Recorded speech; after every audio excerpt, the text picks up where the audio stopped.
Welcome to the Dr Detective A PhD True Crime Podcast, the show where we bring you critical assessment based on experience. We come to you today with a story out of Detroit, Michigan, the Detroit Deacon that stopped an active shooter gunman, the Deacon and other staff. So we're going to talk to you about this story here. We'll get right into it. Again, this is the Dr Detective series, brought to you in collaboration with the True Crime Talk channel, right? Again, so like and subscribe. Please share this by all means. So we've covered other stories. We've been on the Diddy trial case. Now we're back to some other episodes and other interests. There's a lot happening all across the country, as many of you know, and no shortage, unfortunately, of incidents that take place. But this is more so a story that is a little bit better outcome. It's still concerning and alarming. So again, maybe some pointers you can take away from this story here. There was a lot of prevention and preparation and training in place that this church and the staff members took. So unfortunately, they were preparing for something that they probably never wanted to happen. But let's get into the story and talk about it. Detroit, Michigan, Sunday, 6/22 of this year, 2025. The church here in Wayne County, it's the um, Corporate Community Church in Wayne County, Detroit, Michigan.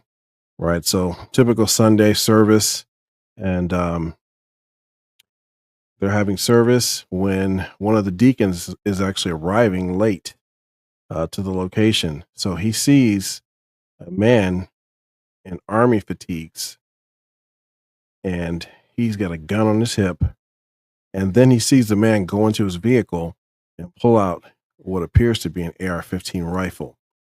Of course, he approaches him and says, "Hey, boss, are you okay? Is everything okay?" This is Deacon Richard Pryor, real name, actually. Um, so he approaches and tries to make contact and gets no response from this individual. The man then proceeds to walk to the church where the deacon was about to enter as well. At that point in time, the deacon makes a split-second decision to gun the engine and run into this individual. Now, the church was occupied. It's Sunday service, right? So there's families there, there are children there, other members of the church and staff. So an active service about to start when this solo gunman walks in armed, heavily armed, by the way, with an assault rifle, AR-15, and other weapons. And we'll talk about the amount of ammunition he had, fully loaded magazines, more than a dozen magazines, right? So let's talk about that. So essentially, Deacon Pryor, right? He hears the gunfire, doesn't even think twice. He just steps on the pedal and runs into the gunman. Does that take him out? No, it does not. It did slow him down, however. So some of the other witnesses there talk about the gunfire that takes place. Um, this suspect had an AR-15 rifle, and it was reported by witnesses that he reloaded at least 2, maybe 3 times after emptying a full magazine, right? So again, they're showing some of the damages here where the bullets entered, took out the cables for the AC and so forth. Maybe that was done intentionally. Some of the other areas of the church that were struck by gunfire, bullets actually went through the building, through the glass and so forth. So we're just taking a look at some of the images here. Other bullets hit the other parts of the church, including the glass, the siding, the building itself. Again, so this was a huge panic. And, in the midst of this, Deacon Pryor hits this individual and slows him down a little bit. Fortunately, they had security staff on scene that jumped quickly into action. So after Deacon Pryor hits him with the vehicle, security staff engages. 2 security staff exchange fire with this individual, and one security guard was injured as a result. The other one was able to neutralize the threat. He was able to kill the solo gunman um, and save lives as a result. Deacon Pryor, his vehicle took gunfire as well. So after he struck this the solo suspect, still armed, right? He strikes him. This individual begins firing upon the vehicle with the deacon inside of it, and he takes cover. The vehicle catches on fire, so his truck is totally disabled and destroyed. Luckily, he's okay. But let's take a look at the interview with Deacon Pryor. So um, clearly, we can see he's still kind of shaken and nervous at the time of this interview. But let's get his direct words about what he experienced and what took place. Lone gunman from committing a mass shooting at a church. It's a story you'll see only here on 7. The incident happened outside the Crosspoint Community Church in Wayne on Sunday. This week, we have been bringing you stories of heroes who helped keep countless lives safe on that day. And tonight, I'm sharing the story of Deacon Richard Pryor, revealing to me what was running through his head when he hit the gunman with his truck and how his faith was involved in that moment. My wife was in this room just on the other side of these windows here. Outside Crosspoint Community Church in Wayne, Deacon Richard Pryor is opening up for the first time about making a split-second decision to run over a gunman with his pickup truck. As soon as he got out of the vehicle, I saw the fatigues. I saw the gun on his hip, and then he pulled his weapon out of the vehicle. He says his first memory of an attempted mass shooting on Sunday is of an eerie conversation he had with him before the gunman started firing. Kind of pulled up, and I asked him. I said, "Hey, boss." I said, "Hey, boss, are you okay? Everything all right?" And he doesn't say anything. He doesn't respond. It's not a smile. It's not a smirk. He just kind of looks at me. Seconds later, with no prior police or military training, Pryor says he felt a calling to jump into action, flooring the gas, running over the shooter, who would eventually fire numerous rounds on Sunday. You recall the feeling you had that if you didn't intervene right then and there, people were going to die? I knew, but I didn't know. That action temporarily stopping the shooter, who responded by shooting into Richard's truck. Moments later, he was killed by a security guard. I've realized how much damage he came to do, especially after the fact, and I generations of families were in this church. Although another guard was wounded, Pryor says he is thankful more people were not hurt, or worse yet, killed. I'm not a hero. My heroes are Jay and John and the security staff that eliminated this man. As a result of this violent scene, Pryor's truck was destroyed, a vehicle he used to deliver bread for his day job. Thankfully, this GoFundMe page has now surpassed $25,000 to help get a replacement. What does it mean to you to see folks helping out in this interim? I can't be more than appreciative for everyone reaching out. As for this incredible act of bravery, the humble hero is just asking others to stay vigilant, as he did while talking to 911. I never considered my health in that moment. Do you believe everything in your life led you to this point for a reason? I definitely do now. Pryor is adamant that he is not a hero, but many people feel that's exactly the title he has earned. Oh my goodness. I mean, I know we say if you see something, say something, but you really never know how you're going to react in that moment. So how is he still processing everything that he's gone through? Because he could have been killed. Exactly. He's acknowledged that now. He said at the time he didn't really have time to think about what might happen, but he's taken it all in now, and it is taking him some time to sort of work through this because it's something that no one expects to happen, but he was prepared. Prepared, and thank goodness that, like he said, no one was killed, and thank goodness so many people stepped up so he has a truck, a new truck, so he can keep working. Right. So the again, big takeaways from this. Deacon Pryor didn't act alone, but he did take the initial action of approaching and trying to stop this threat that he saw, and then he could hear clearly gunfire taking place. So again, that's important. Preparation is always important as well. The other staff, Jay, as they mentioned, the gentleman pictured here, and another person, John, that was actually injured. But Jay was a security guard that exchanged gunfire with this gunman, taking him down. And security guard, he heard the gunfire.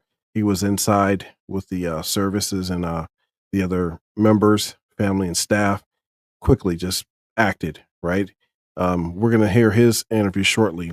He talks about the fact that evil came to their door, right? Evil came to the door and he just acted, wasn't quite sure, but they had been doing preparation. So this may be of consideration for your businesses, for your home, for your place of worship, whatever that is.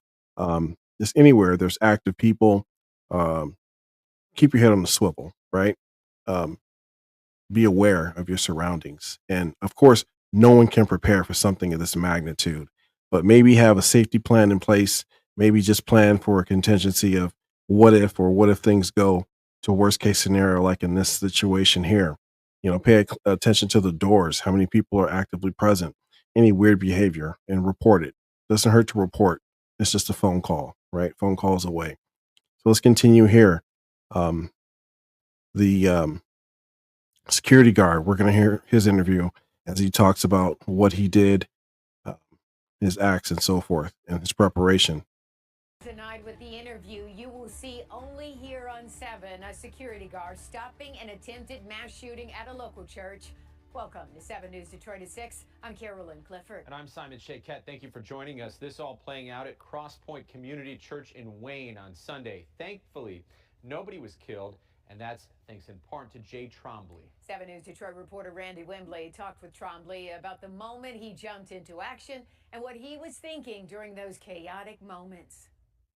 Guys, these are some of the bullet holes from that gunman during that shooting. The man who stopped that active shooter trained for years to meet that moment, but he never knew until Sunday whether he would run away from danger and the sound of gunfire or run to it.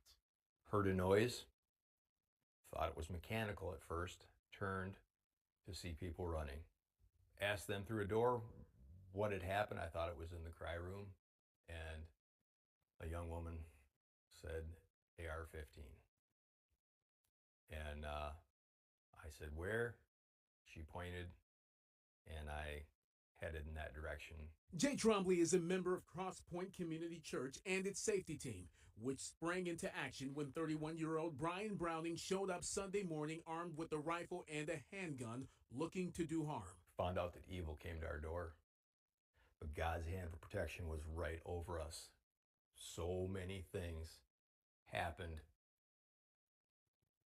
that can only be God-driven. The parishioner shows up late to engage him with his pickup truck to slow him down. A double pane window stopped 5 rounds that I'm fairly certain where I was standing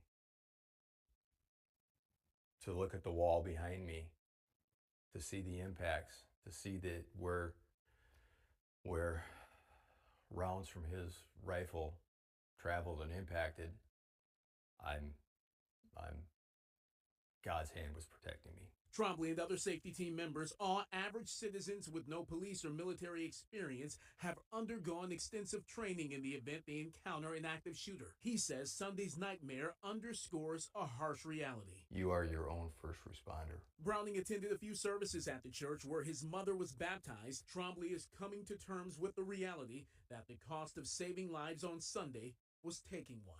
I realized what happened yesterday, what my actions did.